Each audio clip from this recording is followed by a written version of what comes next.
everybody, it's Chibi, and today I'm going to be doing a manga chapter review of Boku no Hero Academia chapter 14. Now you're probably wondering, why am I sitting in my chair? Why am I not where I normally am with my manga behind me and talking there?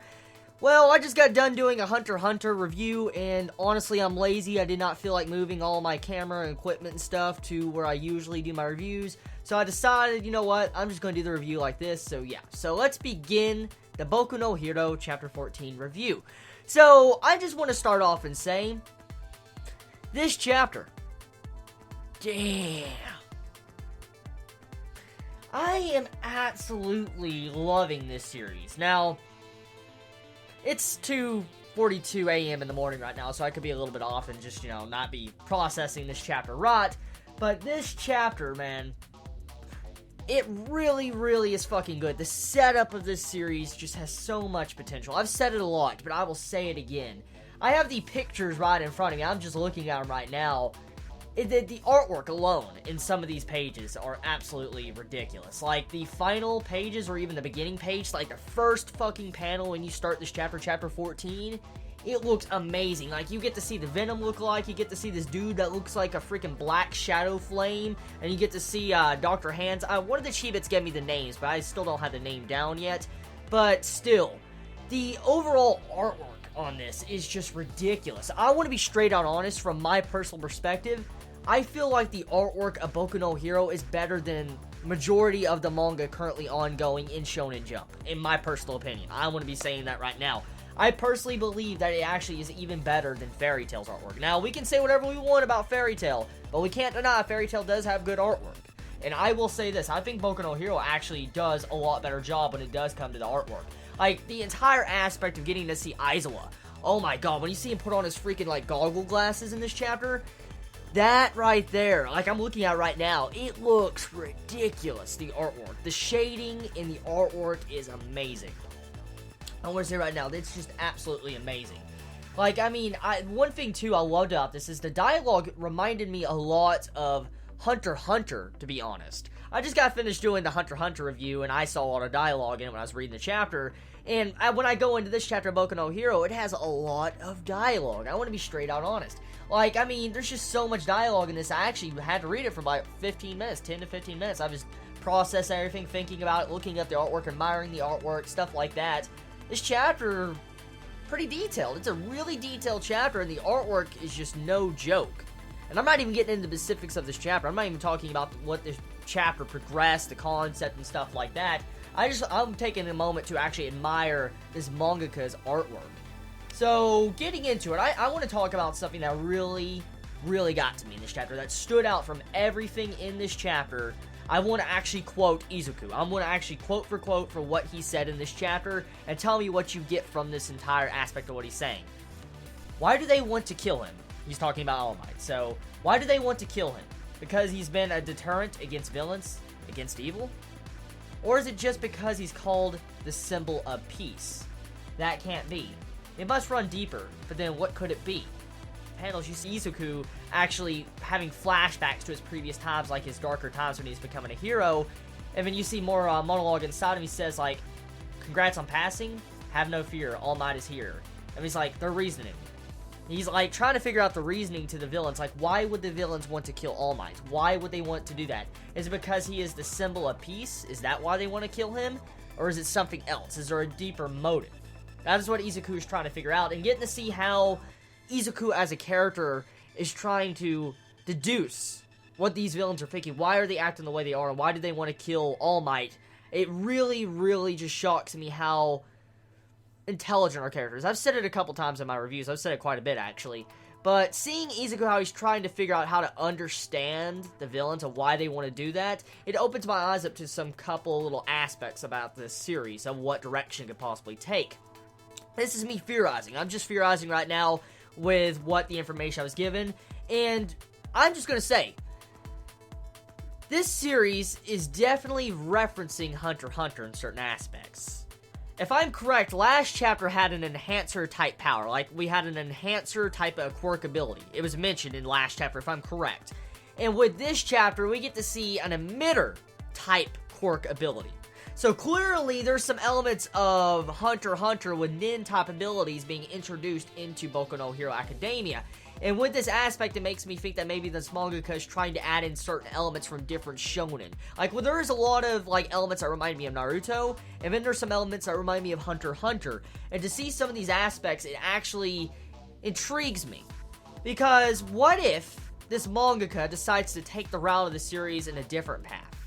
A path we never would have expected. Like, what I get from this dialogue is, Izuku has different options where his character can develop. He's saying that, like, he's trying to understand how the villains are thinking, like, trying to process why would they want to kill the symbol of peace. What if Izuku sees, like, why they become a villain, and maybe he might become a villain himself down the road? Or he might become a hero that actually kills villains. Kills them, not actually has justice. He doesn't put them in prison or something. He doesn't get justice. He actually will kill the villains. What if Izuku develops to that point?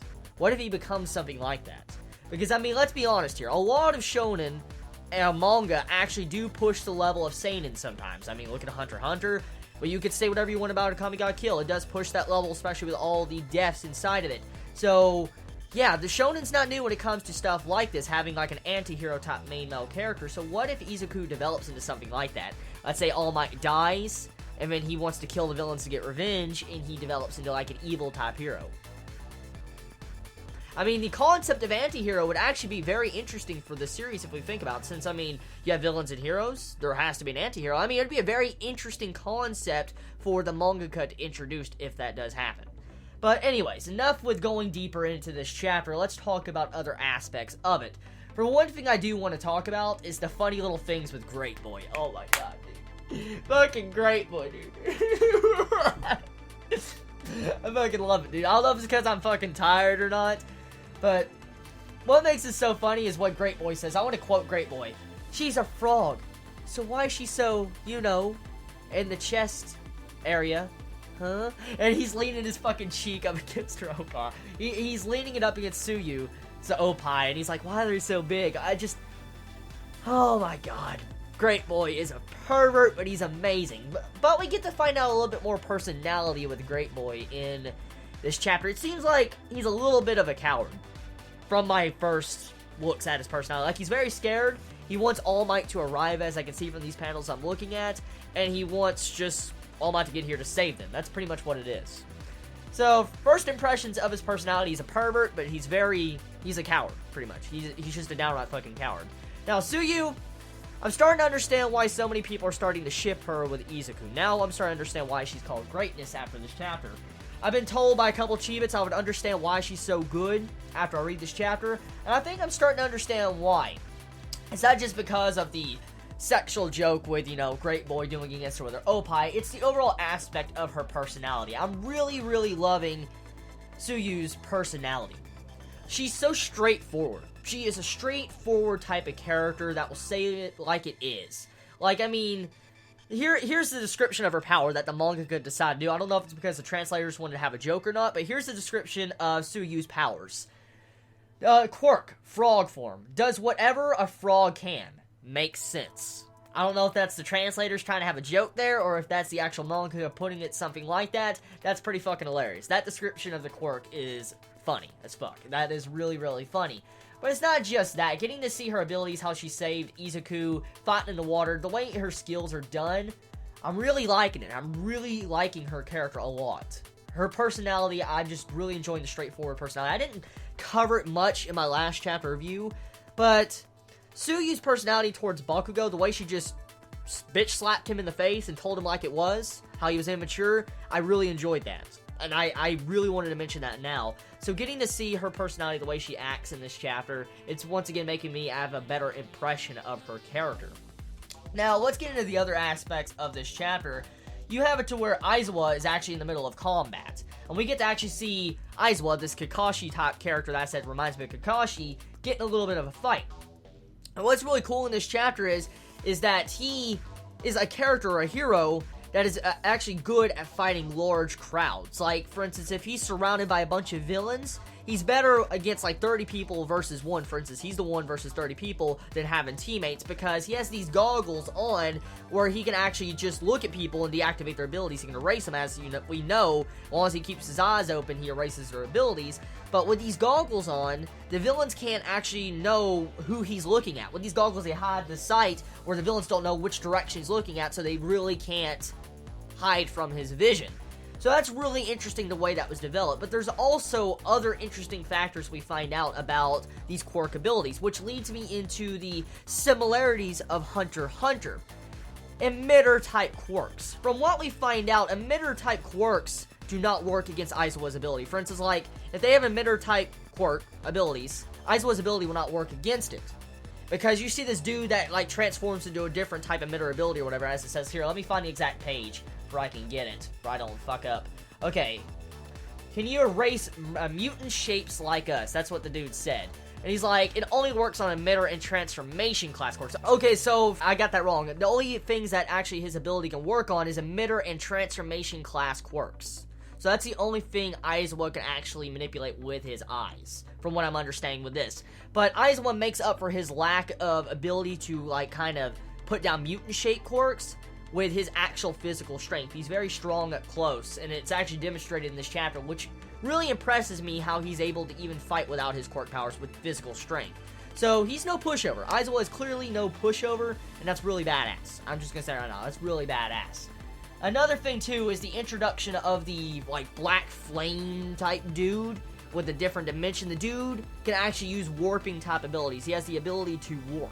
And that is really, really interesting, and it's actually, I'm guessing, just a teleportation type quirk power. That's what I say, because you get to see where he teleports Izuku and all of them to, like, this ocean water area, and then they fight the shark type quirk transformation dude. I'm guessing that's a mutant shape quirk, because from what we've understood, there's different quirk abilities that's been introduced. We have the enhancer quirk from last chapter that's introduced, the emitter quirk, the transformation quirk, and the mutant shape quirks. So I'm guessing the shark dude is the mutant shape, I'm guessing. And I'm guessing the dude that has the ice and fire type shape, I'm guessing he's like the transformation, since like half his body transforms. Or is it an emitter? We'll have to see exactly with that. But it's cool how the mangaka is actually trying to introduce different powers. Like, you know how we have different powers like Logia fruit and stuff like that for different devil fruits in One Piece? I'm glad the mangaka has taken the time to actually give us different abilities for different, you know, or give us different, like, character trees for different abilities. So, yeah. Another thing, too, getting back on the topic of this warping dude, he can warp people to different locations. We don't know exactly how his ability fully works, but from what I could see is he needs to cover his people in, or cover the people in this black fog that he has, like his body, I'm guessing, and he can teleport them. We don't know necessarily how he teleports them. Like, we don't know if he has to be at that place prior and put his, like, warp there. We don't know if he can just teleport him anywhere he wants over the world. We don't know exactly how it works, but from what I can see is he can teleport him anywhere he wants. So, yeah, that's pretty much it right there, besides Bakugo going in for the charge face first to attack him. That was pretty badass. I actually like that a lot. So, yeah, the chapter. It's a very good chapter. It really is a very good chapter. I love Boku no Hero Academia a lot. This chapter has a lot of progression, sets up a lot of fights, and I mean, I'm interested to see exactly where it's going to go. I really am. Damn, I can't believe how amazing this series keeps getting after every chapter. It gets better and better by the chapter, which is just, it makes me awestruck when I see series like this. So, yeah, looking forward to Chapter 15 of Boku no Hero. Tell me your thoughts in the comments below. If you want more reviews like this in my seat, where I can actually look over the pictures and talk about it, let me know. I'll try to do that more, because usually I sit at my desk, I don't have my computer in front of me to actually look at the images and talk about it. Let me know. I might try to start, reviewing manga chapters like this from now on, but it depends on all of you Chibits if you like this format compared to my other format. Anyways, I hope you all have a wonderful day or not wherever you live. Please be safe. Chibi out.